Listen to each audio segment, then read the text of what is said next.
Good afternoon to everyone on the panel and everyone joining in on Zoom and listening on Facebook. Thank you for joining us at the Urban Arc panel on perceptions of difference, identities in the city. We have so far had 3 very full days of exciting and enriching conversations on urban imaginaries at Urban Arc 2021, and we find ourselves almost at the end. I'm Aditi Surie, I'm faculty at IHS, and I'll be chairing today's panel on the different kinds of identities negotiating urban spatiality, democratic infringements, and marginalization.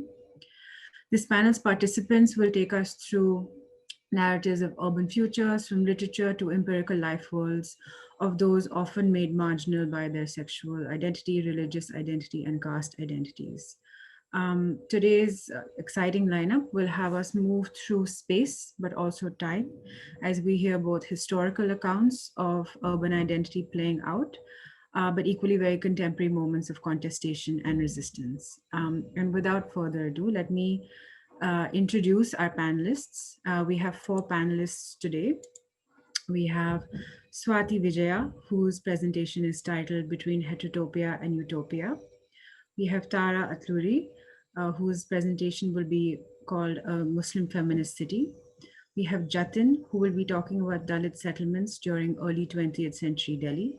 And Anshu Saluja, who will be talking about fractured geographies and cornered communities. And I'll ask that we keep this order for today's presentations. And as the speakers know, we have about 15 minutes for each of you to speak and present. And we will listen to all the presentations and take questions and have a discussion towards the end. So without further ado, let's get into the presentations. So Swati, why don't you start us off? Hi. So as Ati said, my paper is titled Between Heterotopia and Utopia.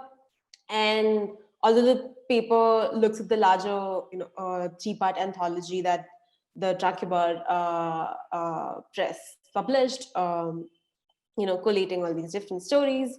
But today, for the purpose of the presentation, I'm going to mostly focus on 2 particular stories, which is Abandon and Mouth.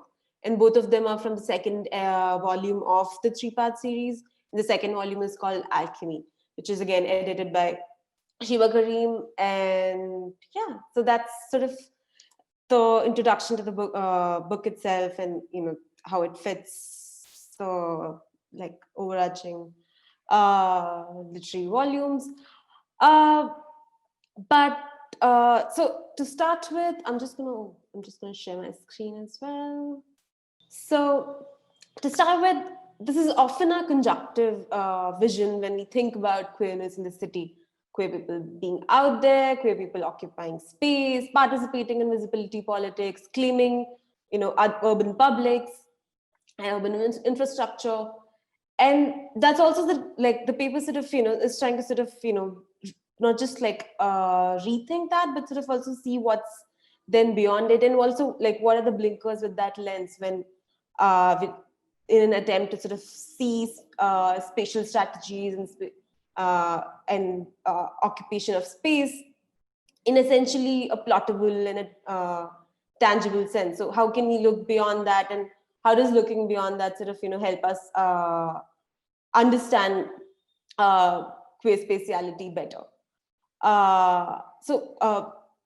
And one reason sort of a lot of us do gravitate towards this understanding of looking at spatial claims is because it's plottable, where one sort of can trace patterns and scales and sort of then turn those patterns and scales into data.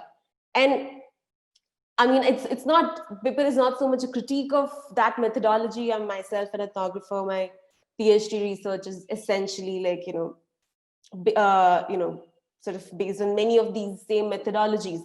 But it's also my own attempt to sort of look beyond that and sort of explore other forms of narrative as well. So the argument I am trying to make here is that how can then we be trying to see urban imaginaries as an attempt to look beyond the plottable.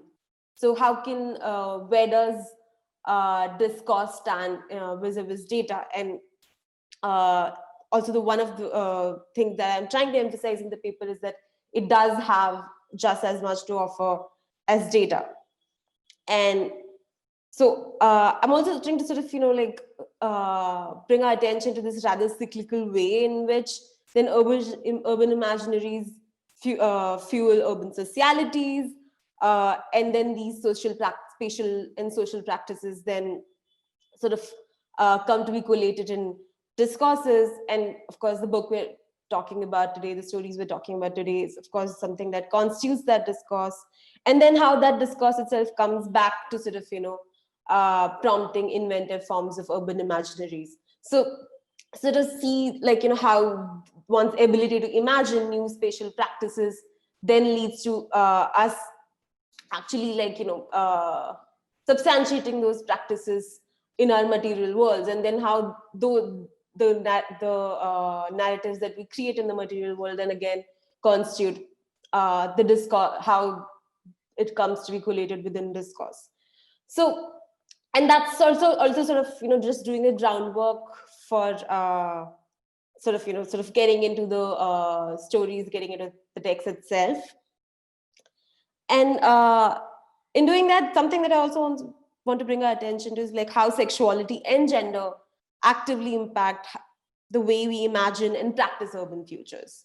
Our sexual subjectivities and gendered bodies routinely move in and out of the ambits of normativity, often disrupting the spatial codes they impose.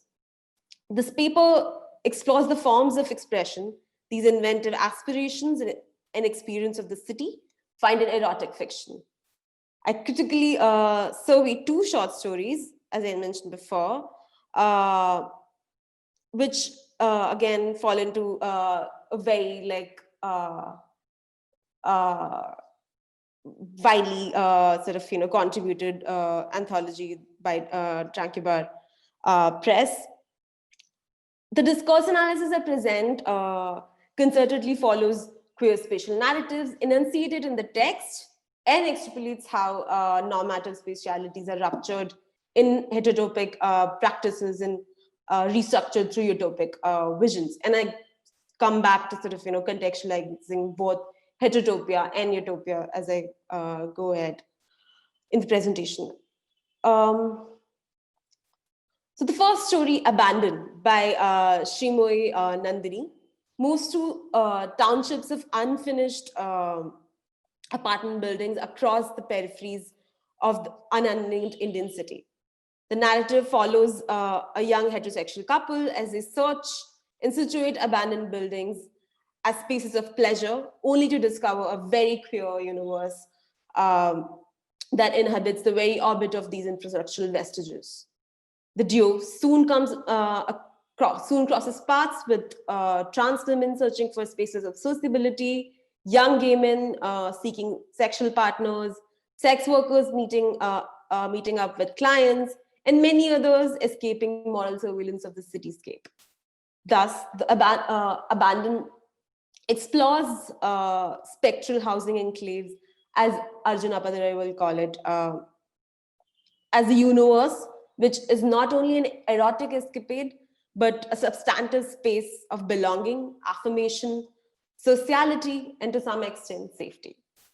Approximate this spatial microcosm with what Foucault describes as heterotopia, a concept that emerges from his lectures between 1996 and 1997, denoting to certain cultural, institutional, and discursive spaces inhabited by the other. And then again, the other here are queer people. And even in the way Foucault wrote about heterotopia, there was a significant emphasis on sexuality and spaces of sexual dissidence. Thus, heterotopia can, in a way, be understood as worlds within worlds, reflecting and yet altering the society that surrounds it. So, Abandon as a rather small literary slice in that sense, sort of has a narrative arc which illustrates a similar space, which is effectively disruptive and potentially transformative in how it elucidates the cityscape. So in the sense that it comes to accommodate a world, a certain sense of plural spatiality within that one building that these different set of people come to occupy, and the different ways in which they come to use that space. So understanding a whole cluster of spatiality that exists in that one unit itself. So abandon goes a long way in sort of sort of textually illustrating what Foucault sort of again talks about in explaining heterotopia.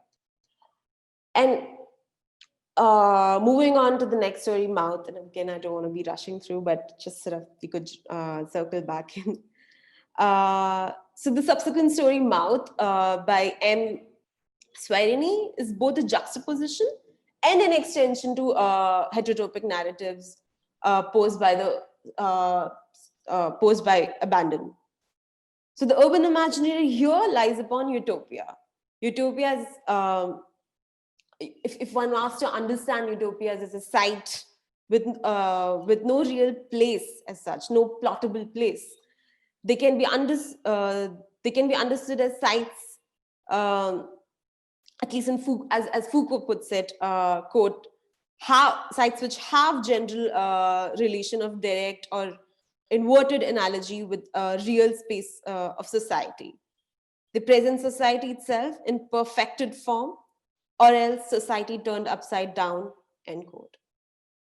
So in Mouth, the author sort of constructs this futuristic city a century from now, which inhabits the underground following an environmental catastrophe faced by Earth's surface, very sci-fi. So I guess a century from now, we're talking 2121. So now at this point, the city is governed by FPP, which is the Feminist Pleasure Party, which abolishes the binary system of gender assignment, rather organizing this new society around the idea of choice between 4 genders. So these new gender identities impinge upon sexuality, pleasure, and embodiment rather than biological constitution. So it's not so much that gender is eradicated, but biology as a ground to determine gender is sort of done away with. So all pronouns are phased out, and everyone is now called she. So in this way, Mouth sort of comes to represent utopia, which realizes an aspired post-gender society built upon a near-perfect ideal. And again, what post-gender comes to be here, and then again, what near-perfect comes to be here is also something the story sort of brings us back to as it sort of, wraps up. Because the plot sort of progresses, and we realize that the 4 genders aren't really equal. The characters are, the different characters within the story are expected to perform gender and morality as they navigate urban publics. Workplaces still discriminate against one gender over the other. Thus, in this sense, the utopic universe that the Mouth as a story does come to sort of emulate. So, and sort of this is also constructed against society as we know it right now. It's a very gender, a very binary society. So what we see is that in confronting these sort of complex contradictions, Mouth sort of creatively engages with politics of imagining vis-a-vis sort of, how urban future, and sort of also making an attempt towards how urban futures could be restructured, but also sort of, there isn't a very clear detachment. There is an intention to detach itself from the world as we know it, the binary system as we know it, but also a certain level of entanglement within it, and sort of so it's not it doesn't achieve a post-gender agenda as such, but what sort of it ends up being is that gender is sort of deconstructed, ruptured to a certain extent, but it sort of falls into like it sort of still seeps into pre-existing compartments, or at least like compartmentalization of power as different genders access it. So sort of just to sort of pull that together, in sort of reading these two stories together, Abandon and Mouth, my attempt here was to theorize, the distinct narrative lenses Heterotopia and Utopia enable in reimagining the city. The foundational distinction again between the two categories is the fact that heterotopic society is embedded within the material realities of contemporary society, while utopic universe is a complete abstraction from it, at least for most part. While the former is a spatial assemblage we physically participate in our everyday realities, we materially occupy these spaces.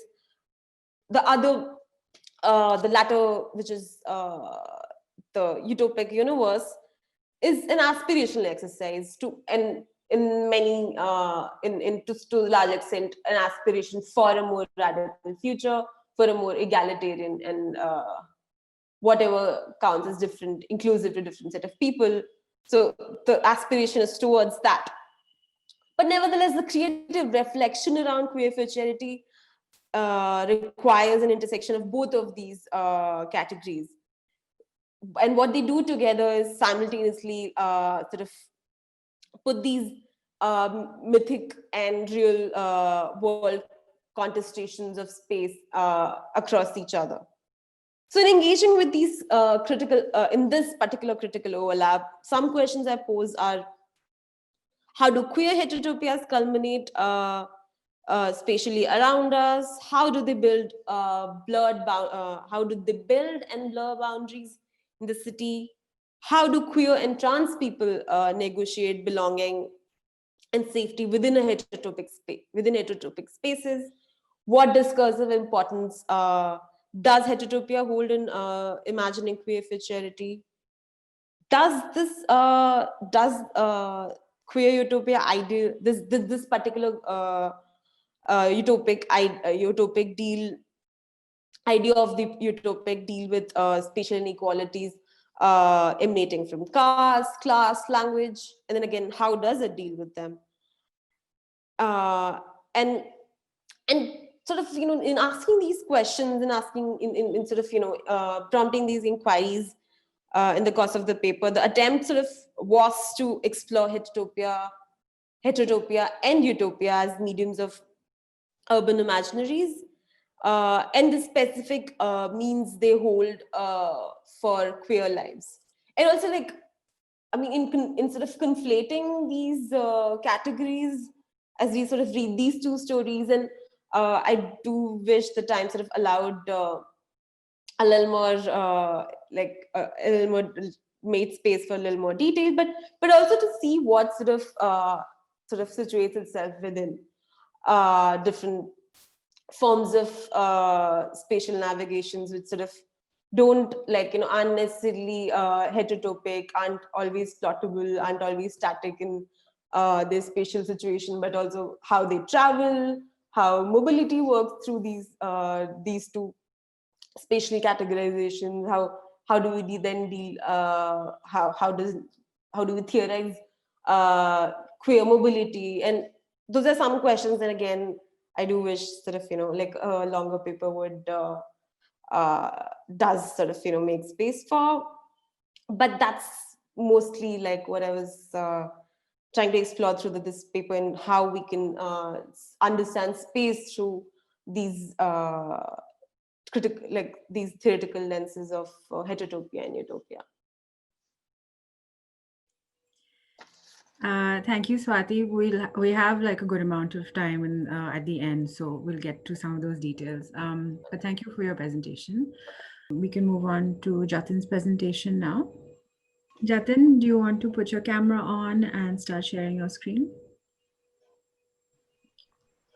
So am I audible right now?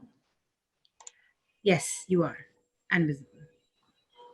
Warm greeting to all of you who are present, who are attending the seminar right now. And I would like to first of all thank Indian Institute of Human Settlements to give me this wonderful opportunity to share my views and my study. So I'll first start sharing my screen.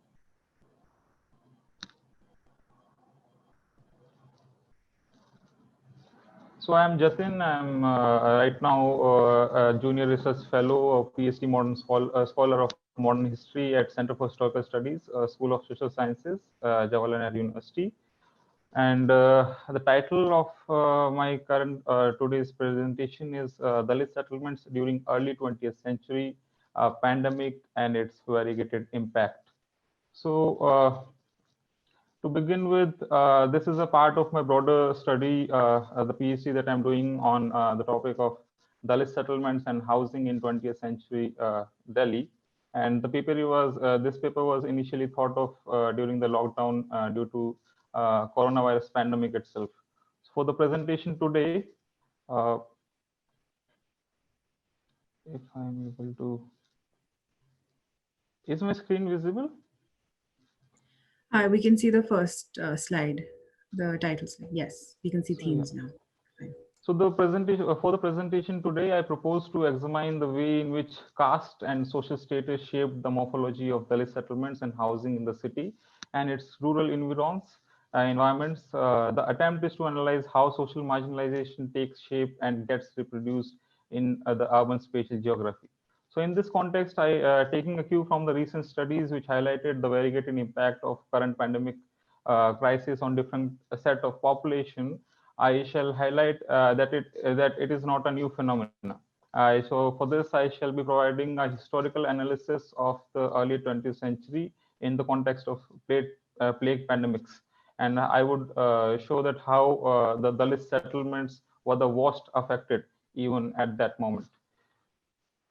So I shall move on to highlight how, even though the housing prospects were revived as an electoral issue in the recent Delhi election in 2020, however, the gains, given the experiences of the coronavirus pandemic, what does it tell us about the priorities of the state? And towards the end, I shall reserve some time to showcase some of the recent visuals in kind of case studies of the housing conditions of two Dalit bastis in the present day context. The two Dalit bastis being the Valmiki conclave in the Kusumpur Pahadi in Vasant Vihar, and the second one is Harijan Basti of Karaval Nagar. So before moving on, let me begin by elaborating on the term Dalit itself. So Dalit, originating from the Sanskrit root Dalita, fundamentally means oppressed or downtrodden. And let me this thing outrightly that the category of Dalit, as it is executed in the historical context, since Dalit is not a common term, we find the untouchable communities identify them with in history, but it's a political term. And according to Anupama Rao, this term was first used by Dr. B.R. Ambedkar in his newspaper Bahishkrit Bharat in 1928, and later this term was revived during Dalit movements. And I have employed this term to collectively refer to the untouchable communities. However, in examining the particular context, I will pay close attention to the terminology of the time, so that the particular kind of power coiled in it is not flattened out. And let me tell you that the composition of Dalits in the city has also changed over time. And as per the 1925 report by Mr. Abbott, the then Chief Commissioner of Delhi, there were 19 untouchable castes identified as depressed classes in the primary untouchable community. So there were two kind of classification between the untouchable castes at that moment. One was the primary untouchables who were seen as untouchable by their caste status, their origin, or from the birth itself, and the second one was due to the occupational identities that they became such untouchable. So the list mentioned Bavaria, Chamar, Chidimar, Khate, Koli, Chuhuras, Dagi, Dhanak, Kurmi, Lodha, Rehgar, and Sasi in the primary category. Secondary untouchables were including Nai, Teli, Julaha, Dhobis, who were engaged in low status work. However, we see that the census conducted in 1931 enumerated only 8 communities within the fold of the depressed classes. The depressed classes was the term which was used for untouchables at that moment, and which included bhangi or sweepers. This was the exact terminology which was used in the official documents. Chamars or shoemakers, julaha or weavers, kurmi, chidima, rikar, nai, teli. So one can see that there was an intermix and merging of the understanding of occupational as well as caste and identities in the colonial period. And by 1951, we can see by the mid of the century, we see post-colonial in the post-colonial period there were 36 Dalit communities in Delhi.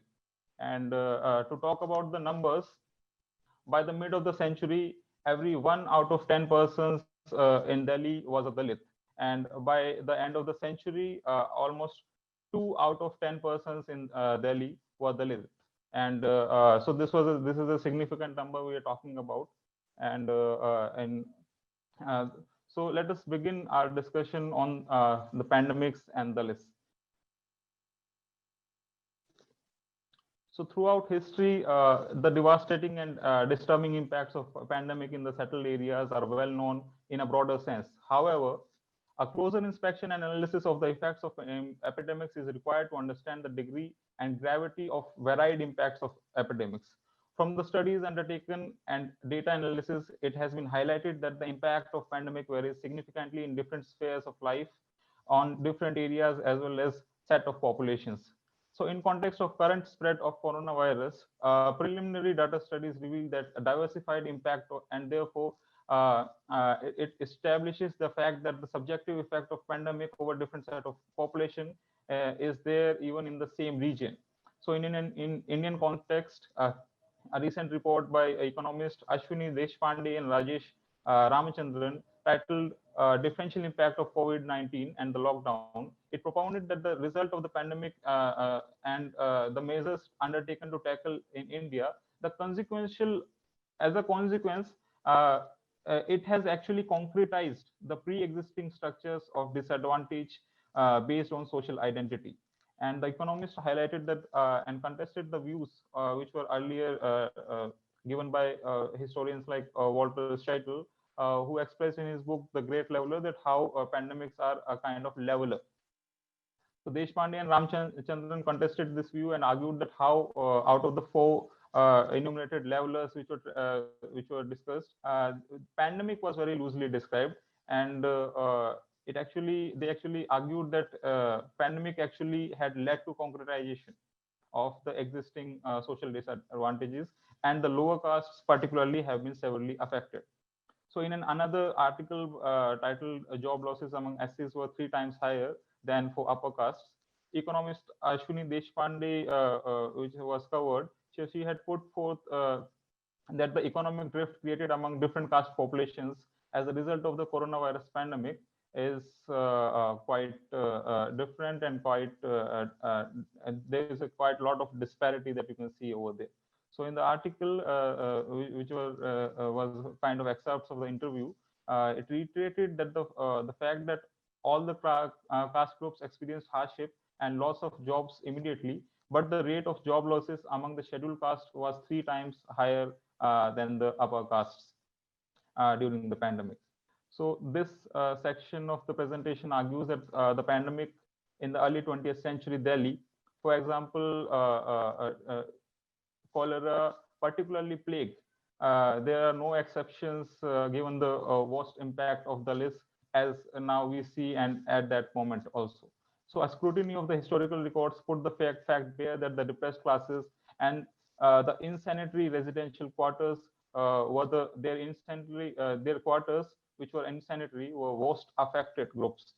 And the areas during the pandemic in the initial decade of the 20th century in fact were the most you can see this was the main reason.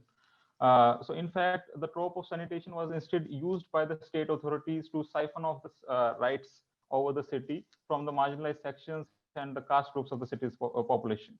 So there exists a set of work from scholars like Vijaya Prasad, who has worked on the Chura community, Balmi community, and he has worked he has also highlighted that how the state has actually worked in using this trope of sanitization in the form of siphoning off the rights of marginalized communities and particularly the depressed classes at that moment.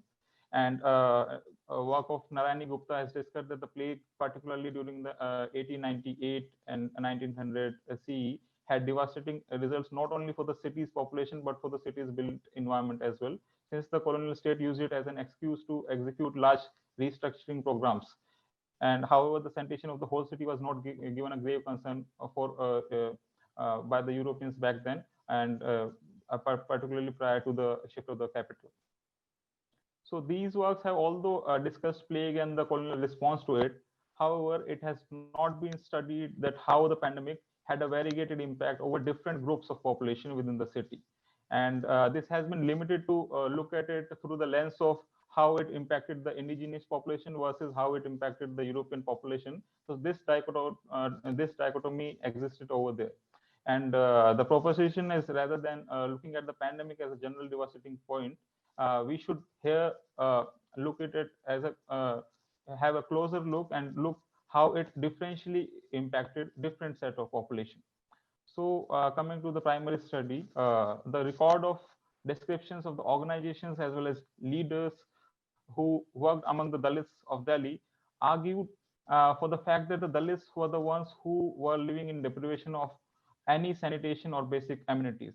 The missionary organizations clearly blame the Indian society for insanitary conditions that Dalits were compelled to live in, and therefore it argues also that the untouchable groups were the worst hit by the ongoing plague pandemic during the 1920s and 30s. So particularly during the 1920s, the spread of the plague was relatively on peak and experiencing a reoccurrence in Delhi. And although the fear of tropical disease and miasmas that pushed the colonial state to take actions in this regard, missionary organizations were also working for this cause. And the a particular missionary organization that I'm going to talk about today is the Social Service League, which was actively working, and it was established by the Cambridge Mission, which came to India and particularly in Delhi in the late 18th century, late 19th century, and it actually also published reports on how there was relief work which was going on in collaboration with the state agencies in Delhi. And in a report published by Social Service League, uh, Dr. Shroff, the president of the league, and as well as the head, and Mr. Aminuddin Wakil, who was the secretary of the league at that moment, uh, they who they the organization was working with the Delhi municipality and other state bodies, for example, the health ministry and others. But they published in the newspapers as well that how there were different kind of uh, measures which were needed to be taken, particularly in context of the Chama quarters, which were worst affected, and the death rate was quite high at that moment in the Chama quarters. So within the report, the organization reported that the worst affected group of the population amid the plague spread was the untouchables, and particularly the Chamas were the worst hit by the pandemic. And the residential quarters of Chama, the report mentioned, were the most insanitary. And it also highlighted that the interesting fact that the places around the grain storages had comparatively experienced less mortality rate as compared to the other places, because near the grain storages there was a problem of rodents, and there were more chances of the spread of the pandemic. However, even there the comparative uh, impact was higher in the Chama quarters. And this was not an isolated description where the inhuman conditions of Dalit settlements and their housing conditions were expressed. Another similar description was from Rameshwari Nehru, who also later worked as one of the persons who worked in the Harijan Sevak Sangh established by Mahatma Gandhi. And she also worked as a chairperson in Delhi Improvement Trust. And this was her description, that I have seen scores of Harijan bastis all over India. It forms a sorry tale all over the country. But she was not prepared for the terrible sight that met her eyes in Delhi.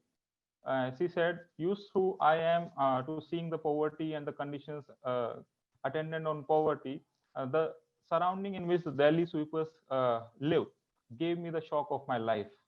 Never before had I seen even sweepers living in such filthy conditions. The whole site and atmosphere is suffocating, and it was painful to stay there at any length of time. In the rainy season, I have been told that the filth in the liquid form comes right up to the verandas of the sweeper. I do not want to make any kind of attempt in describing these abodes of human misery. They defy all descriptions. And she also discussed that how another basti, a particular basti like Suiwala, Julaha basti, Muslim Julaha bastis, it was situated right next to the slaughterhouses, and the sewage and the filth from the slaughterhouses also made it more susceptible to the ongoing pandemics and due to the insanitary conditions that existed around the basti. A similar description of the Harijan Basti also came from Mahatma Gandhi, so who also could not find words to define the filth and inhuman conditions of the Dalit Bastis in Delhi. His visual experience was expressed in his newspaper Harijan, and it was also published by Bharat Sevak Samaj report on the slums. So this establishes the fact that the inhuman conditions and lack of basic amenities like the access to potable water, proper housing, and insanitary conditions, it rendered the Dalit communities of the city as the most susceptible and vulnerable group during the occurrence of pandemic, and particularly the plague pandemic, which happened during the 1920s and the 30s in particular. So, to begin about the analysis of the present scenario, I'll first discuss that how housing emerged as an electoral issue and how different political parties during their election campaign in Delhi in 2020, they promised to provide proper, better housing conditions for the marginalized sections and the population in Delhi. However, what we see in the pandemic period, what were the priorities of the government in actual? So, in while promising, we can see that there was a lot of promises made to have the Awas Yojana established by different.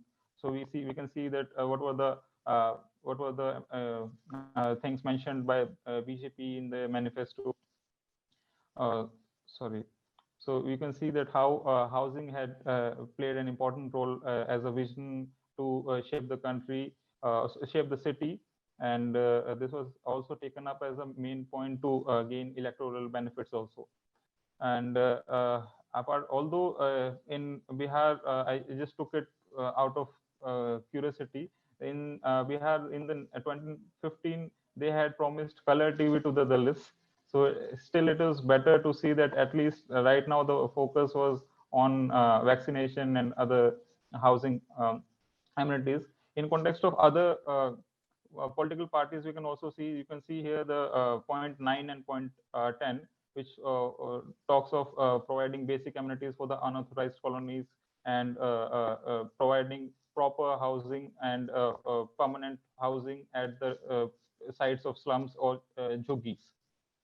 So this was there in the election manifesto of Congress, so which also looked for providing more housing amenities as well as proper housing for poor.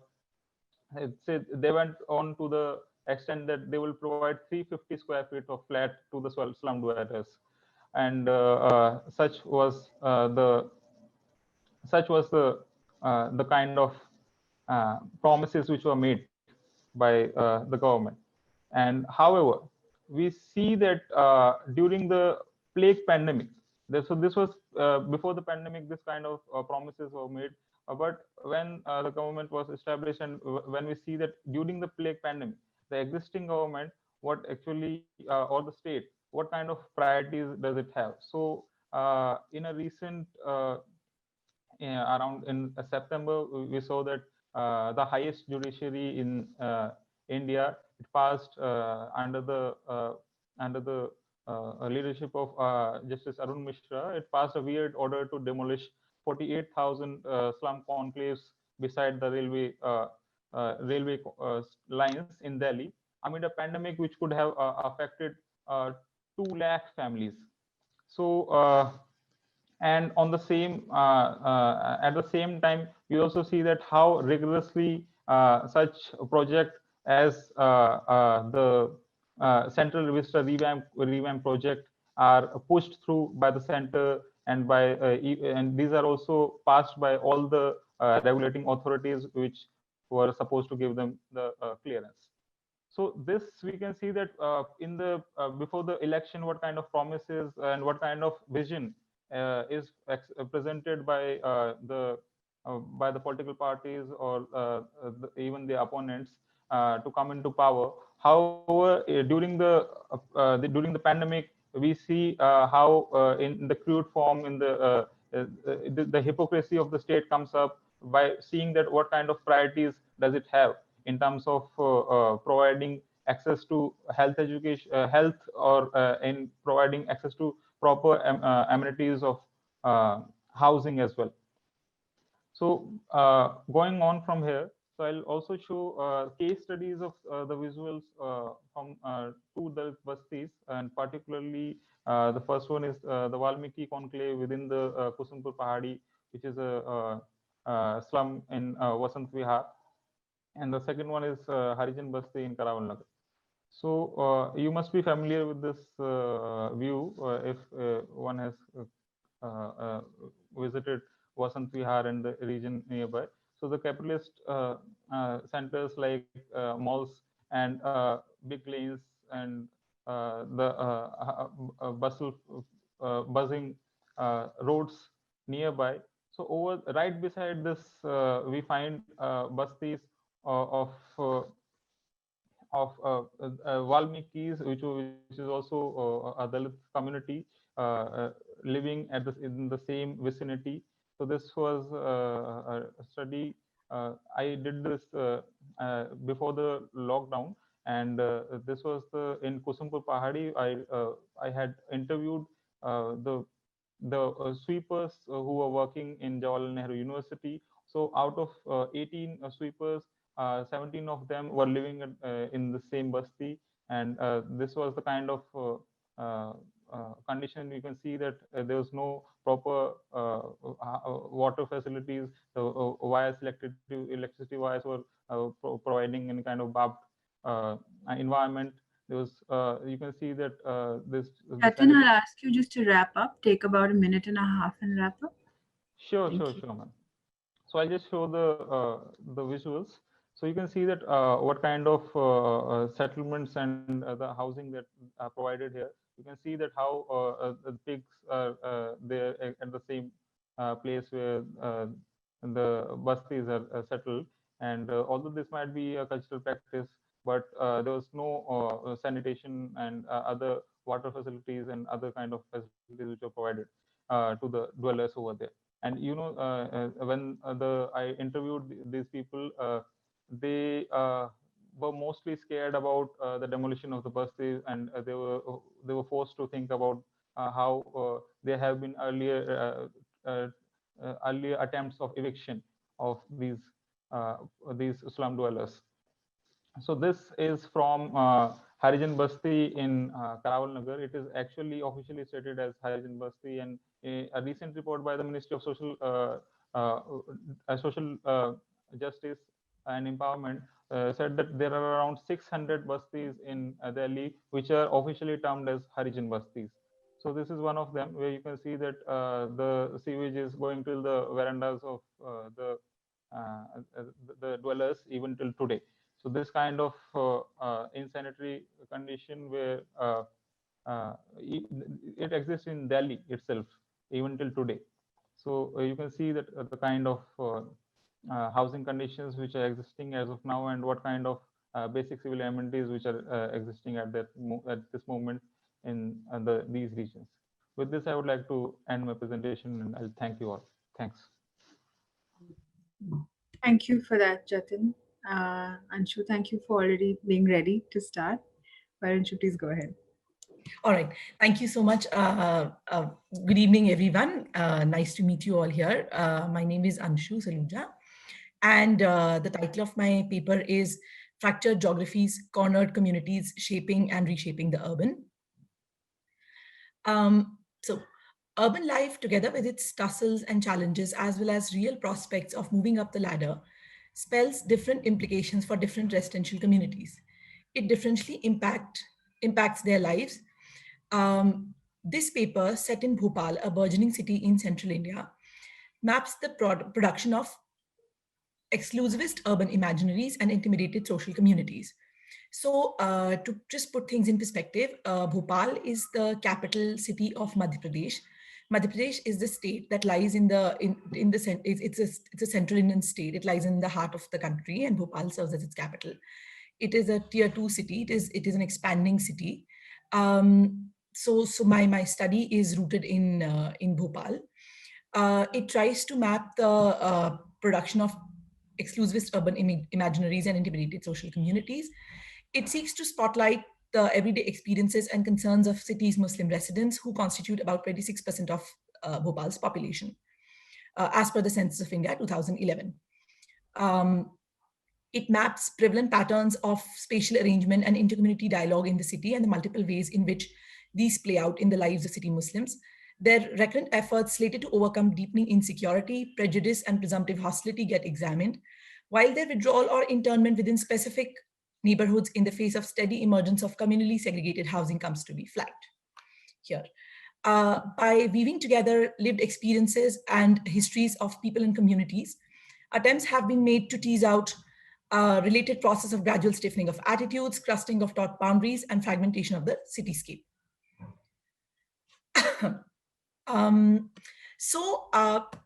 Now if we talk of, so Bhopal is a city which is divided, which has seen the emergence of divided cityscape at multiple levels. Firstly, to begin with, the city is in itself characterized by a combination of hills, lakes, and valleys. As you know, in popular perception, Bhopal is still identified as a city of lakes. So this fractured sort of topography of the city makes certain areas usable while rendering others as unusable. So this is a given physical constraint that the city has. So this obviously necessitates the kind of planning that takes the city's physical specificities into account and develop it accordingly, so that there is no disintegration between its different parts. So to add, but this unfortunately didn't happen in the case of Bhopal, as we'll see shortly. Bhopal was a Muslim princely state. It was a princely state ruled by a dynasty of Pathan rulers, Muslim rulers, till 1947 in the colonial times. Upon decolonization, it joined the Indian Union. It acceded to the Indian Union and became the capital of, after much competition, in fact, with many other neighboring cities, it became the capital of the newly reorganized state of Madhya Pradesh in 1956. This necessitated the need to move a lot of offices, a lot of government infrastructure, the government employees, a lot of administrative paraphernalia had to be actually moved to Bhopal. And the city at that time, as it stood, was not sufficiently large to accommodate it. So this process, this initial planning was done in a hurry. It was done mainly at the behest of bureaucrat planners. And the city at that point existed. Today, the northern part of the Bhopal, which is the traditional walled city, that is, to say, part of the city. In the 1950s, that was the hub of administrative and economic activities in the city, the northern part, where even today, just as you have in Delhi, you have a walled city in somewhere in central Delhi. So you have a walled city in Bhopal towards the north of the city. So this was the heart of the city at that point, the nucleus of the city at that point.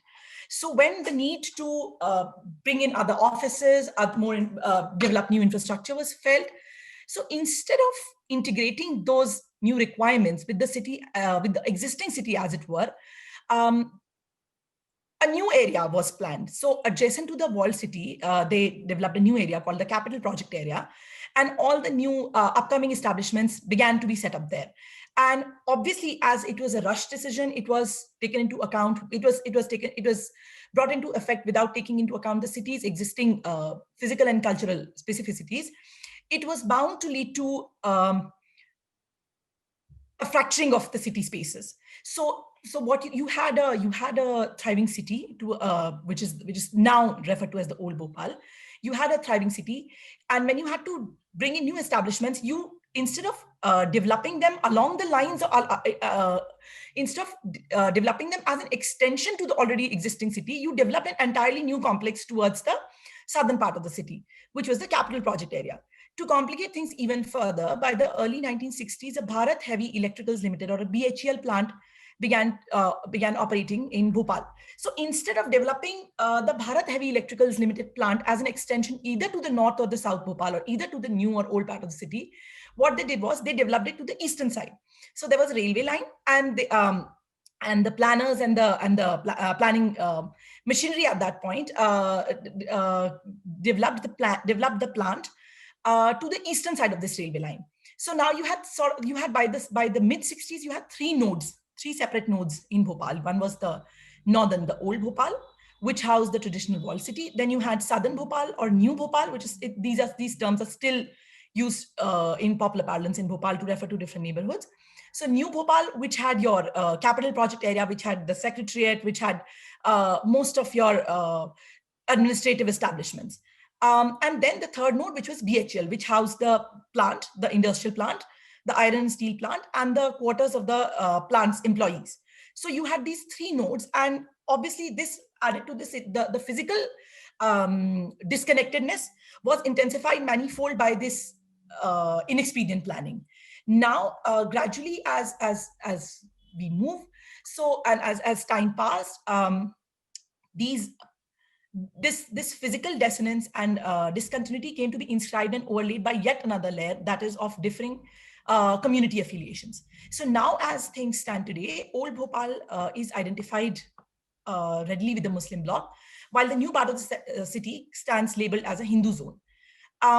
This development had started from the 70s onwards. By this time, the city was experiencing a fundamental shift in its population composition. The city's demography was undergoing a major shift. The population had increased. The proportions of Muslims had fallen, while that of the Hindus was rising steadily. So this process began taking roots in the 70s, but it was greatly exacerbated in the 1990s by the 1992 riot. So the riot, a major riot broke out in Bhopal in December following the demolition of the Babri Masjid in Ayodhya. This was the third largest riot to have broken out in the country, then following Bombay and Surat, though it received very little attention and not much was talked about it. The Bhopal riot lasted for more than a week. It claimed many lives and inflicted grave losses. Official estimates claim that about 140 people lost their lives, while unofficial accounts regards the number of casualties to be much higher at about 250. So in these riots, Muslim residents suffered disproportionately. They were hit particularly hard. Since they were often at the receiving end of targeted violence led by militant Hindutva organizations and the local police. The two were often found to be acting in collaboration. So after the riot, this trend of religious segregation of residences intensified, and it has not been possible it's continuing apace till today, and obviously it has not been reversed. In fact, it is digging deeper and deeper roots. After the riot, a lot of distress sales happened particularly in the BHL area, because the plant's employees, Muslim employees who had settled in private colonies post-retirement that had come up in and around the vicinity of the plant, and other workers who were staying in adjoining slums, their houses were selectively identified and targeted. People suffered enormously. They lost property. Their family members were killed. Their houses were burned down. So post the riot, many of the city's Muslim residents moved to areas in and around Old Bhopal. Now, here it bears remembering that when we talk of residential segregation, the boundaries between choice and force and volition and compulsion are very thin. Whether the decision was whether one opts to stay in a particular area, or whether the decision is dictated by a range of other concerns such as social exclusion, active discrimination, fear of targeted violence, is a much more complicated arena to venture into. So in Bhopal, it's obviously a mix of the two. So on one side, you have an acute longing for greater security, which prompts Muslims to congregate in areas that are close to North Bhopal or Old Bhopal, thinking that they will have they'll have better chances of they'll have a better deal in the event of the outbreak of a communal in the event of outbreak of communal confrontation and violence. On the other side, you have active social exclusion and discrimination. This whole question as to whether you will be safer in areas dominated by your own community is in itself a very fraught one, because on one side, yes, you have a sort of assurance that your own neighbors will not turn against you. Your own neighbors who happen to be your co-religionist will not turn against you in the event of a communal outbreak, or in the event of a violent outbreak. But on the other side, if you happen to be in an identifiably in an area which is designated as Muslim or which is identified with a particular community, that area stands much greater risk of being targeted, because if a mob targets that area, for the simple reason that if you target that area, you are able to reach many more people at one go. If you go at one level, yes, that if you are in a mix in an area dominated by your community vis-a-vis a mixed area, your neighbors may not attack you and you may be safe. But on the other hand, what when your entire neighborhood is attacked your entire neighborhood is attacked by a mob, by the police force, and often by the two acting in collusion, as we saw happening in Bhopal. So this question of staying in of emergence of community, of staying in areas dominated by one's own community in search of safety is in itself a very tortuous one. Complicating matters further are the very real facts of residential segregation, of social exclusion, for the fact that one may want to stay in a mixed area, one may want to stay in a heterogeneous locality, but you may not get the requisite housing. These factors critically influence people's housing preferences, the availability of housing options, the kind of neighborhoods that are available to you, and the degree of access, the extent to which you can access those neighborhoods. So in the course of my fieldwork in Bhopal, I interviewed respondents from both communities, and many of my respondents underscored this dangerous trend and the possibilities that and the serious ramifications that it can have. So, for example, one of my respondents categorically told me that when she was looking for a house, when she was looking for a suitable accommodation, brokers in the real estate markets categorically told her that certain areas are meant for Hindus while others are reserved for Muslims. And when she opted to stay in an upper middle class locality close to Old Bhopal, considerable surprise was expressed, and she was told to reconsider her decision since she was a Hindu. Likewise, another respondent told me who's a well-respected architect, told me, related an incident when he had gone to look for a house with his friend in a particular apartment block in the city, and they were specifically told that the housing was not meant for them since they were Muslim. Of course, this experience left them deeply hurt and humiliated.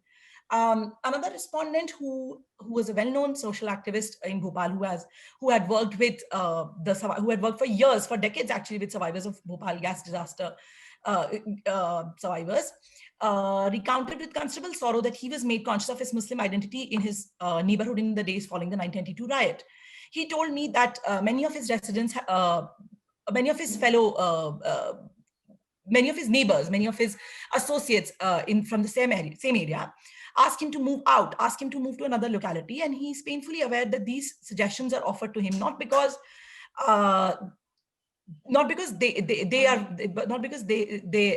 his neighbors are worried for his safety, but more so because they are uncomfortable by a Muslim living in their midst. So these, you have many more such accounts of which bear tragic testimony to the division of the cityscape, to how the city has been, to how a city which was spatially disaggregated is now actually becoming socially segmented and divided, and how multi and how this residential segregation has come to inflect people's everyday housing decisions and their preferences, and the extent to which they may choose or may not choose to stay in a particular area. Here, as again I mentioned at the outset, the boundaries, what we have to be really cautious about is the distinction between uh, a willing your will to stay in a particular area and the kind of compulsions that you face. So the line between force and choice and volition and compulsion is very thin, and it um, severely restricts the housing options that Muslims in Bhopal today have. So I rest here. Any questions? Or I'll be happy to answer all your questions and comments. Thank you. Thank you, Anshu, for that. Thank you to all the panelists. It's actually quite exciting to see a variety of presentations that this kind of Zoom interface lets us have. I'm going to ask the people attending on Zoom and on Facebook to start writing your questions in. And as people are warming up, I think I will ask a few questions of my own, if I may. And I'm also going to ask all of you as panelists, because to speak to each other's work as well. I think there have been very interesting kind of complementarities between the scales of urban space you've chosen to look at, whether it's, smaller kind of spatial units, like maybe Swati, in your stories, you look at this unused space of parking lots and spaces that are being made and constructed in the peripheries. And Tara, you also look at how peripheral spaces like just the roads of Shaheen Bagh became and came to be, and equally how the dhabas are kind of like this very deeply local institution that are now being kind of used for more things. So maybe if I can ask you both, for example, to speak to each other's work and help us understand how then to look at what these kind of peripheral spaces do for associational life, and what are the tactics in which people use either through this more kind of literary imaginative space or through these moments of resistance. What are the tactics that are kind of used to make these spaces people's own? We can start with that, and then I will ask also Jatin and Anshu more questions.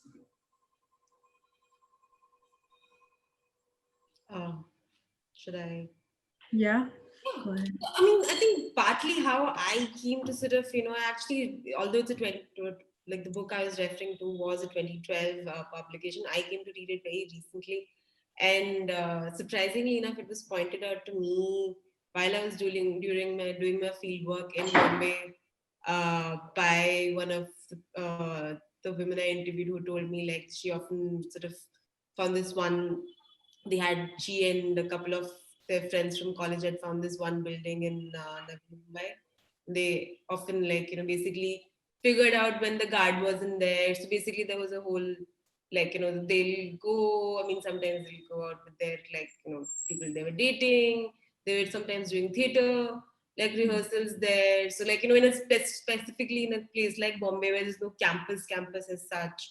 So, and also also there was also a certain sense of territoriality about the space itself, like don't tell too many people, don't tell the boys, or so basically trying to create a sense of belonging, and also being selective about whom do you want to share it with.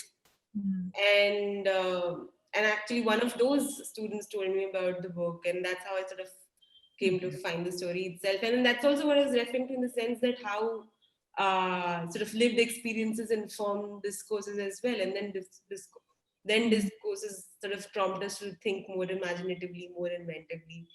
And and that's also the connection, and especially as an ethnographer who's trying to sort of try to move away from interviews and more tangible forms of data to trying to think through discourses. That was also a very like insightful process for me, and that's definitely one few ways I saw, like, I mean, in terms of, sort of in terms of connecting the story, I mean, for Abandon as a story to, like, what I saw in my own fieldwork, sort of how people are creating a sense of space, and even in this story, the couple who's the, like, who's the narrator of the story, sort of after a point, like, finds how people deposit certain belongings in the buildings itself to sort of mark out space. So, I mean, I think those are a few ways in which I saw that, sense of belonging, sense of a certain sense of carving out, claiming space in a way that, like, I'm okay with sharing this, but not this kind of a way was being asserted. Sure. Sure. Tara, do you want to go ahead and speak a little bit more about the sites and the spatial use and the tactics? Yeah. Also, someone commented in the chat that they could see images in the video. It was just black, so I didn't use any images because I thought it would distract from watching. In terms of space, I think one of the things that came up in the interviews a lot in Karachi was the idea of neoliberalism and mall culture. So that there's been such a rise in shopping malls and private shopping malls that involve a lot of surveillance and security cameras. So what Sadia said in our interviews was, I think malls are considered to be public spaces, but they are not. They're very much private public spaces because they're not open to everyone.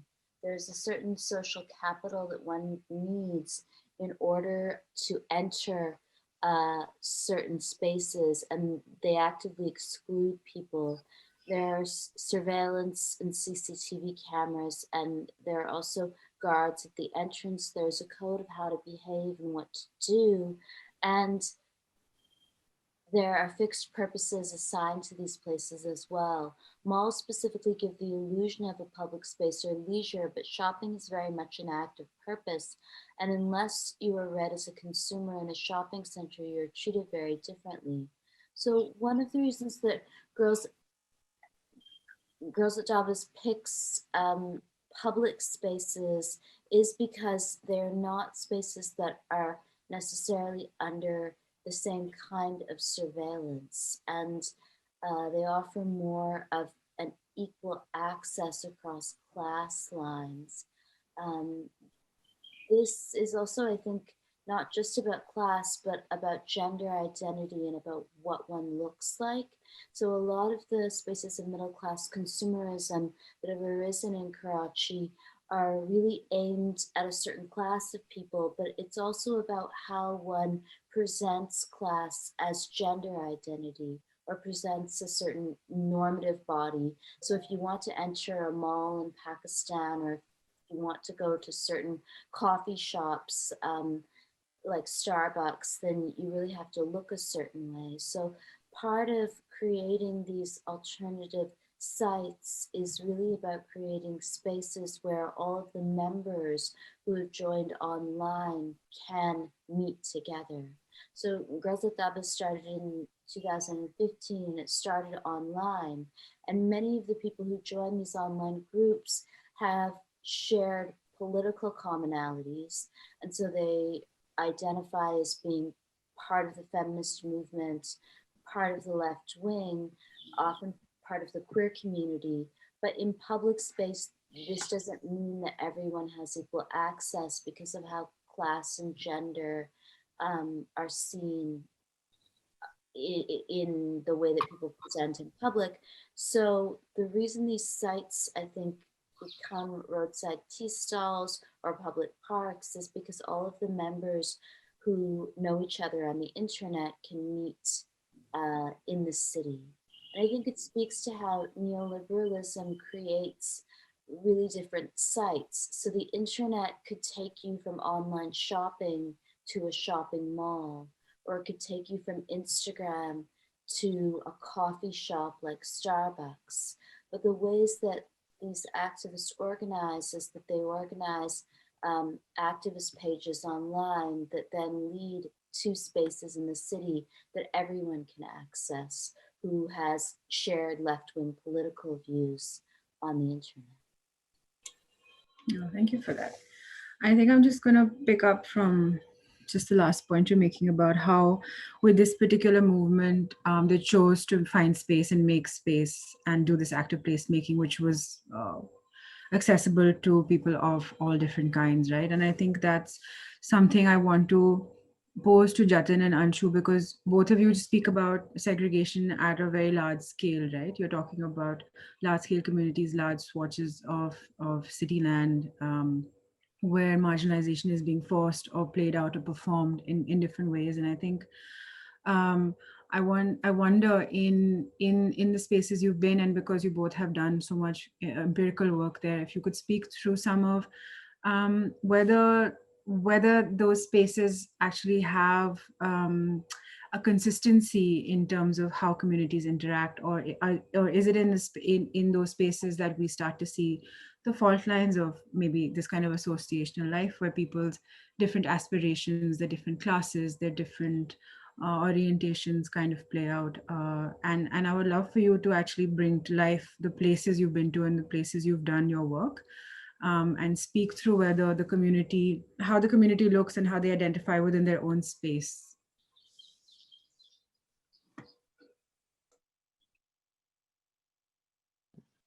Should I begin?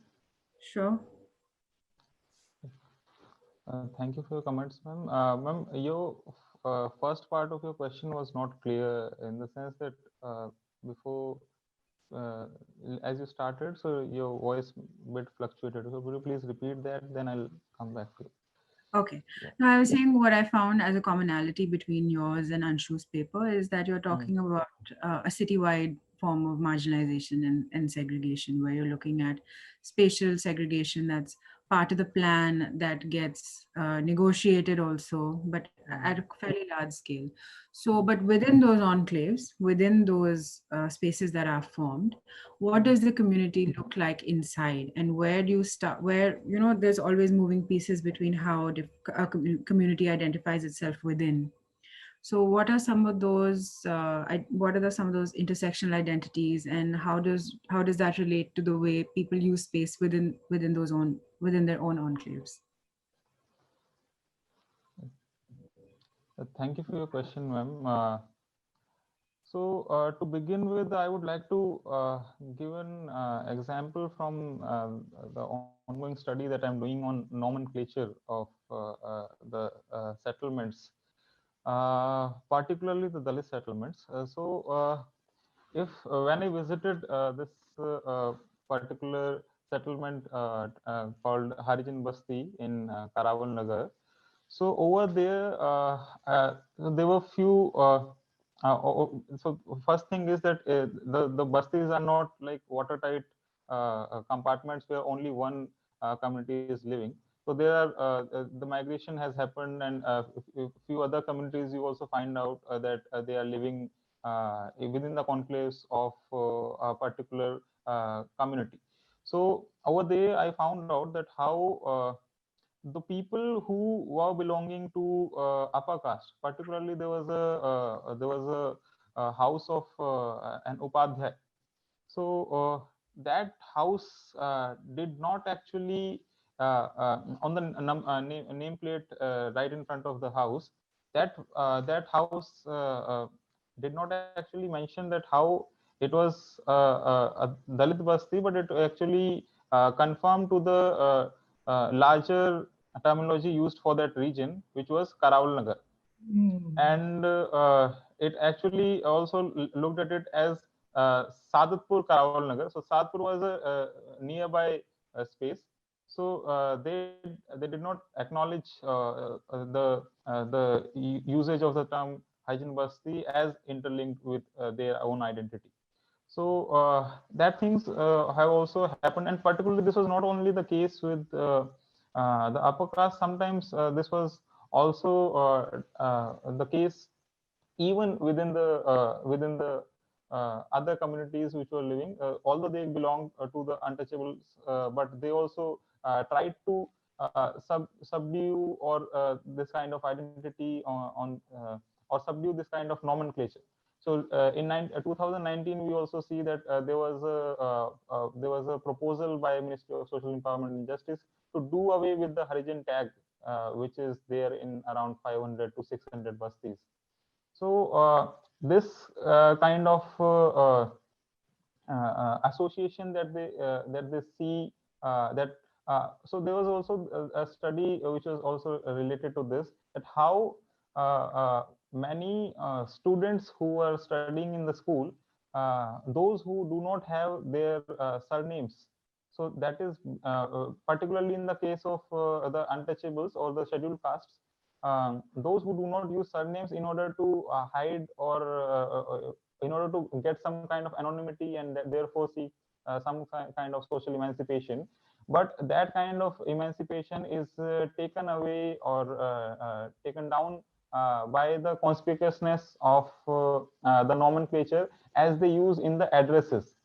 So the addresses tell them that they are coming from Ambedkar Colony or Rehagarpura or Harijan Basti or Valmiki Basti or Achamarwada or such nomenclatures are also caste conspicuous, and which the locals are also not very happy with it. In the case of Kusumpur Pahadi, I saw that although it's the conclave of the Valmikis is also limited to us in a very concentrated zone. So, but they were also happy in the case that it is not very caste conspicuous or conspicuous to their social identity. So it's a slum, so they can also try to go through it. One other kind of tactic which I realized or observed that people use is that, like, people start using short forms in order to show that how they are coming from a different and particularly comparatively good housing complex or something like that. So in one case, one of the respondents whom I visited in nearby Basti, which was Chauhanpur in Karawal Nagar.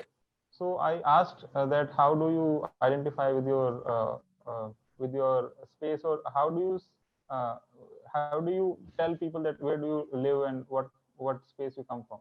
So the person said that I tell them I come from CP. So they don't ask me where CP is. So basically they think that that person is coming from Connaught Place and not Chauhanpur. So this was also something which is interesting to look at. And also there's a new kind of And assertion that jump in if you want to add to some of these, if you find commonalities in your area also. Sorry, can you please repeat the last bit? No, I was just saying jump in if you find commonalities Yeah, also. no, actually, I was just wondering, this is so interesting. This CP bit it's particularly ingenious that, and people Yeah. know that, okay, this person stays in CP, so must be some, a senior government employee or some person like that, because only those people have houses close to CP. Um, if I may cite examples from my case study, should I go ahead? Yes, sure. Thank you.